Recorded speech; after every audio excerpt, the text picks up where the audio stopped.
Okay, sa ganyan pong sitwasyon, eto na po, umeksena na po ang mga Tulfo brothers. Eksenang intriga, eksenang yung alam mo yon, yung talagang sila yung lalapit sa mga media para nakita niyo po yung ibang senador, in fairness, hindi po sila nagbibigay ng media statement. Yung majority, I mean, wala silang, balak. Etong mga Tulfo brothers, nakikita po ko sila pa lumalapit sa media, eh. Kung tanungin man sila ng media katulad ni Zubiri, may lalabas tayong statement. Una, 'pag nagsalita yung mga Tulfo, alam mo talaga yung sa kanila nakasentro yung mundo. Parang ang sarap kalampagin ng mga utak na, "Hoy mga Tulfo, ma isang senador ang nakulong ngayong araw na 'to. Tapos ang gusto niyo pa ring, ha, ang gusto niyo pa ring pag-usapan yung mga pananaw ninyo." Kakaiba talaga, eh.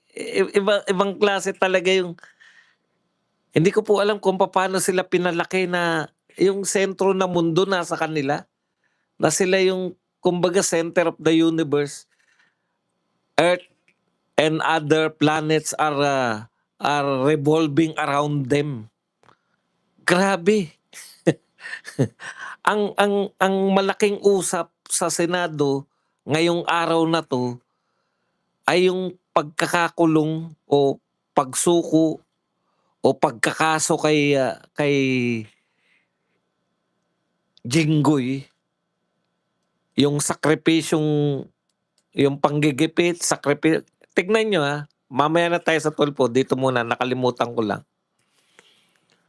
Kung hindi nila ginagamit si Jinggoy Estrada para ma-pressure yung ibang, senador na may binabalak silang kasuhan, kung hindi nila ginagamit na panakot si Jinggoy, bakit hindi nila sabay-sabay na kinasuhan? Bakit hindi sabay-sabay yung lumabas, samantalang ang tagal na ng panahon na binabanggit nila. Hindi naman ngayon yan, eh, si Marcoleta ngayon lang, 'no? Si Marcoleta yung ngayon lang po, pero sila hindi. Yung kaso ni Marcoleta, I mean, yung kaso ni Marcoleta ang ngayon lang. Pero yung kaso nila matagal na po yan. 'Di ba yan yung ine-expect natin na makukulong si Jinggoy, si Chis Escudero, at saka si Joel Villanueva?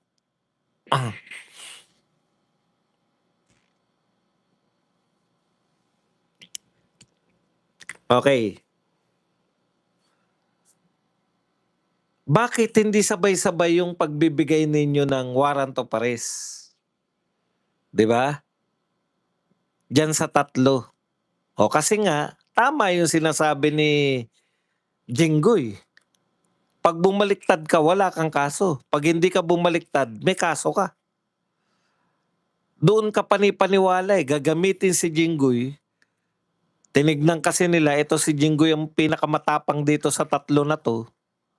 Kung si Jinggoy makukulong, makukuha rin natin yang dalawa na yan kasi takot sa kulungan, 'di pa nakukulong yang dalawa na yan, eh. Oh. Kaya makikita po natin, ngayon pa lang sinasabi ko sa inyo, eh, yung babaliktad, magnanakaw. Pera biro. Hindi ako magtutukoy ng tao, baka hindi naman bumaliktad, eh. Pero 'pag hindi kayo bumaliktad, nanatili kayo diyan, kami lang makikiusap kay VP Sara. VP Sara, sino man ang makukulong dahil dito sa nangyayaring ito sa Senado, sana isama mo sa lineup mo ng pagiging senador. Kasi tatakbo lahat yan, eh. Joel Villanueva, Chis Escudero, tsaka si alam ko si Jinggoy tatakbo rin, 'di ba? Hindi naman siya tumakbo nung nakaraan o nung nakaraan lang siya nanalo. Suportahan naman natin. Okay, balik tayo rito sa mga Tulfo. Alam niyo, Bumalik pa si Erwin Tulfo para makipag-usap sa mga senador, eh, ay sa mga eto, oh. Tapos ang dami niya pong sinabi, ito pinapanood ko, eh. Wag ko na ipakita sa inyo, yung tipong palabas na sila, tapos siya nag-about face pa para humarap sa mga media, para sabihin yung kanyang mga litanya. Oh. Ngayon ang dami niya pong sinabi rito. Teka. Ma'am, sa nangyari? Sir Erwin.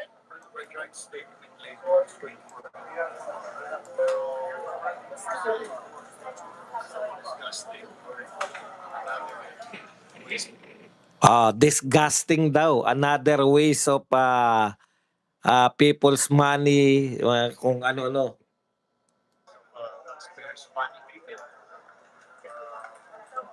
Okay. Disgusting another ways of taxpayers' money. Saan nagre-react si Erwin Tulfo? Kasi hindi nagpakita yung majority. Ang lakas ng loob niya, no? Paalala lang natin kay Erwin Tulfo, kawo-walkout nyo lang eh. Boss Erwin, ano ba tawag dyan sa mga Idol Erwin. Kawo-walkout nyo lang. Dito po, ngayon po, kakaiba po ang sitwasyon. Sinamahan po nila, inescortan po nila itong si Jinggoy, sinamahan po ng majority. Samantalang kayo dyan, naghihintay kayo na parang nag-walk out ba yung majority? Anong taxpayers money ang pinagsasabi mo? May mas malaking, ang gusto nito ni Erwin, business as usual. Hindi po business as usual ang naganap. Dinakip po ang inyong isang senador. Dapat nga, minority, majority, nakikidalamhati kayo. Wala na dapat majority, minority. Kung meron dinampot, kung meron pong kinulong na kapwa nyo senador, dapat po tiyakin ninyo na tama yung pagkakakulong niya bilang concern na kapwa kahit senador. Hindi po yung parang business as usual na absent sila. Para nagtataka pa siya eh. This is waste of money. Ano waste of money pinagsasabi mo? Habang naghihintay kayo dyan, nagpapa-interview ka, papunta ng kulungan yung isa sa mga senador, oh. Ikukulong. Tuloy pa natin kung ano pa masinabi nito.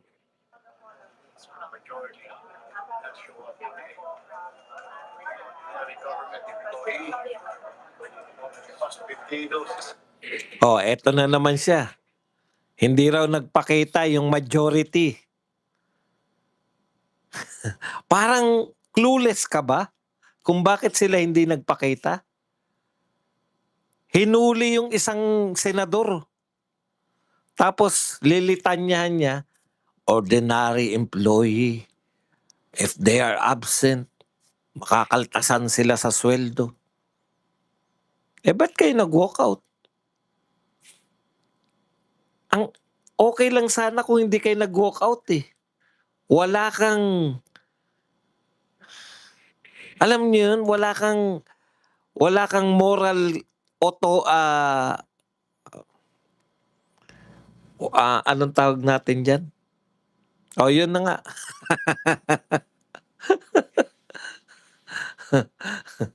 Wala kang karapatan na sitahin yung majority na hindi na wala kang moral ascendancy na sitahin yung majority na hindi sila nagpakita kasi kayo rin nag-walk out. Alam mo yun? Pag kayo nag-walk out, justified. Pag sila, hindi mo nga inalam kung kumusta na si Jinggoy. Dapat, kung magpapa-interview kayo sa media, dapat ang inuuna nyo yung naganap. Kung ako po senador, kahit majority ako, minority, pag ako interview ng media, nakakalungkot po ang nangyaring ito sa Senado. Titiyakin po namin na yung kapwa namin senador ay mabigyan po siya ng due process. Kasi Binoto po yan ng milyon-milyon na tao. Dapat ganun. Hindi yung una mong ginawa, nasan yung majority? Without even recognizing na may matinding naganap ngayong araw.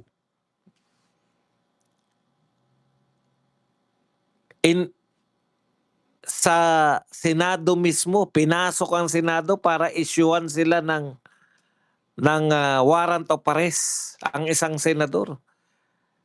Hindi nyo ni-recognize yun. Ang importante sa inyo wala ang majority. Kung yung mga manggagawa ay umabsent, hindi ba? Anak ng pupa. Samputak ng mga tulpo, ang babaw, no? Ikukumpara mo. Ikukumpara mo yung yung pagampang karaniwang manggagawa umabsent, dapat inisip nyo yan nung nag-walk out kayo. Kayo dapat sabihan yan. Ito po may nangyari, dinakip ang inyong kapwa senador. Walang ka-concern. Tapos, kakantyawan pa na binoykot dahil hinuli hindi po. Ang alam ko, nagpahayag na si SP Cayetano na parang dapat makiisa tayo. Sign of protest ba? Hindi niya naunawaan talaga. Walang yung konsepto nila hanggang away mag-asawa lang talaga. Hanggang, kita nyo, ganun yung reaction. Kasi hanggang ang kanilang kayang abutin ng isip nila hanggang doon lang sa hindi pinasweldo. Kita nyo lagi ganun yung sample nila. Hindi pinasweldo hindi pa sasweldoin kung umabsent sa trabaho yung pangkaraniwang manggagawa. Okay, anyways, mas malupit tong mga intriga nitong isa, ni Raf. Tandaan nyo po may panahon na napakatagal po nilang nanahimik sa mga nagaganap sa Senado. Si Erwin tapang-tapangan ngayon. Pero nung panahon na kinakalampag, ulit-ulitin ko po, pinapalo ni Bato yung lamesa niya. Habang naglilita niya si Bato na, ano yung sinasabi ni Bato? Anong klaseng gobyerno to? Pinapalo, takagano si Erwin.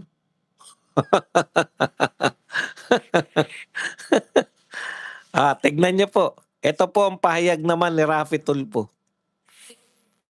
Ang tindi po nito, ang lalim po nito, maniwala kay sa akin. Sabi po ni Tulfo, lahat kaming 11, nandoon kami sa floor. Naghintay kami after more than an hour, all of a sudden, biglang uminit. Lahat kami nainitan. Yung pala pinatayan kami ng aircon. And then gusto namin gamitin yung internet. Pinatayan na rin kami ng internet. Ganun ba kababaw yung mga nangyari sa Senado? Sa ngayon, dapang-dapa na ang Senado sa imahe niya.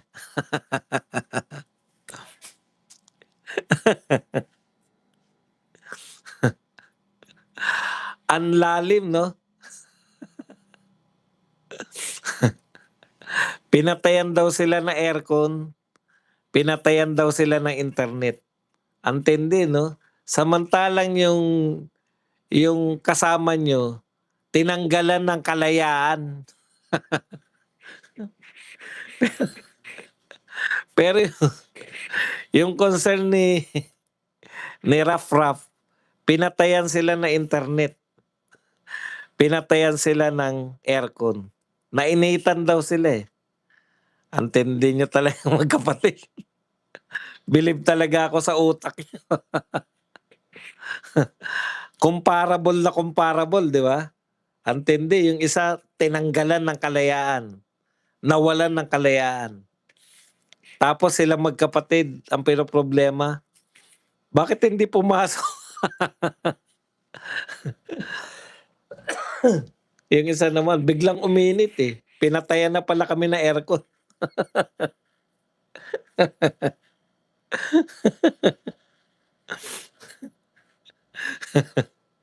Yun ang concern niyo. Yung kapwa niyo senador nawalan ng kalayaan, kayo pinatayan kayo ng aircon. Parang ang laking issue 'no? Ang laking issue kumpara sa isa. Ang tindi talaga, eh. At hindi pa tapos si Tulfo. Marami pa po siyang issues. Eto po, ang mga issue ni Rafraf. Sabi pa po ni Rapi Tulfo, "Ba't nawala yung mga ano ko?" Hala, bukod po dun sa pinagpatayan siya ng aircon, eto pa po isang issue ni, Rafi Tulfo. Mayroong iilan doon, majority black na hindi happy yung kilos. Hindi nagsabi sa kanya, parang hindi sila sang-ayon sa mga pangyayari. Yun yung dalawa na maaaring lumipat. Hindi niya nakausap, hindi niya nakausap. Ang sabi niya, mayroong iilan dun, may dalawa daw yung eto siguro yung target nila. Mayroon ilan dun na hindi happy yung kilos. Inoobserbahan, hindi na happy si ganun. Malamang si Chis tsaka si Joel 'to. Hindi na happy si Chis tsaka si Joel. Parang hindi sila sang-ayon sa pangyayari, para lang, Yun yung dalawa na maaaring lumipat. Ang tindi ng intriga ka pa. Sinabi ba sa'yo na hindi sila happy? Hindi. Sabi niya, hindi happy yung kilos. Ano ba yung happy ng kilos? Yung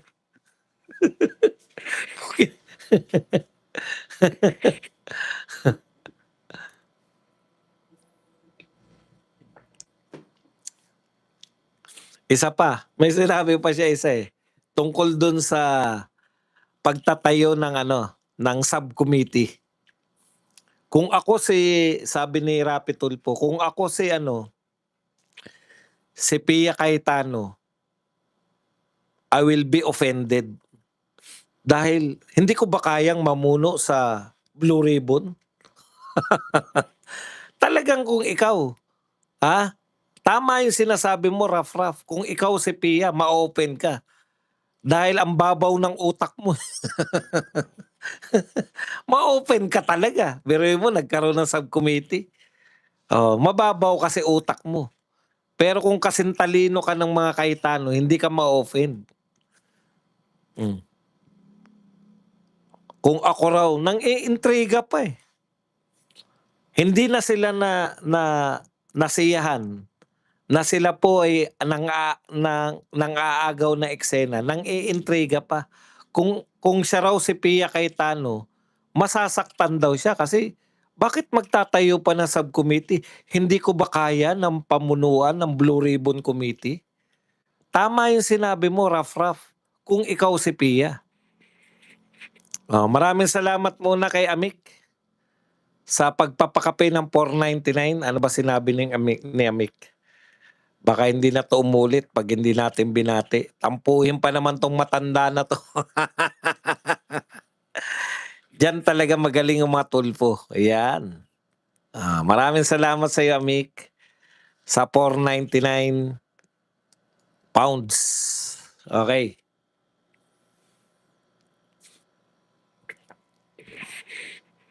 Alam mo, yung mga matatalinong katulad ni Pia Cayetano, bakit siya magagalit? Kung magkakaroon ng subcommittee nga eh. Siya pa rin yung leader. Tsaka naunawaan ni Pia Cayetano na malaki talaga yung usapin ng flood control. Dapat talaga may separate siya. Kasi ang mangyayari, pag walang separate yung flood control na lang matatalakay nila, maimbestigahan nila. Ang dami pa pong corruption eh. Yan yung nakikita ko hindi naman sinabi yan ni Alan Peter Cayetano. Yan yung ano ko, yan yung basa ko na sabay-sabay nilang iimbestigahan iba pang katiwalian. Halimbawa, farm to market road, hindi naman flood control yun eh. Yung iba pa, yung mga tulay-tulay. 'Di ba? Ang dami ring mga tulay na nabibinbin. DPWH pa lang yung pinag-uusapan natin. Papaano pa yung ibang corruption? Papaano pa yung mga ayuda? Alam ko po maraming umaangal sa ayuda, eh. Yan naman yung imbestigahan ni Pia Cayetano. Puwede po yun. Kaya yung pang-intriga nito ni Raf na ma-o-open siya kung siya si Pia Cayetano, talagang hindi ka dapat humawak ng ganyang kalalaki. Dapat sa'yo mga ano lang talaga, kung may committee ng para sa mga nag-aaway na mag-asawa, yun dun ka dapat. Kasi kayang-kaya mo i-solve yun. Yan yung gusto ni Rapi, yung solve agad, eh. Pag kayo ba binigyan ko kayo ng pan-date, sagot ko na, pan-date. Magde-date ba kayo? Pang-hotel. Ang date sa kanya, hotel. So good.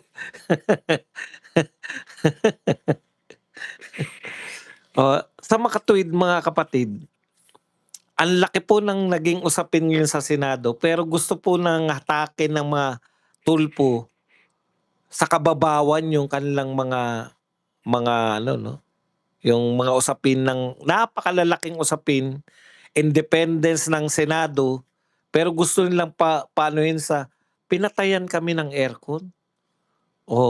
Dapat kayo naku nakita ko yung dalawa mukhang hindi na nasisiyahan, et cetera, et cetera.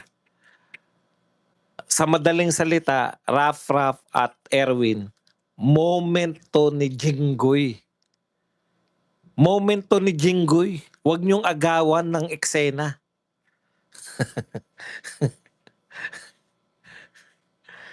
Mag-moment din kayo.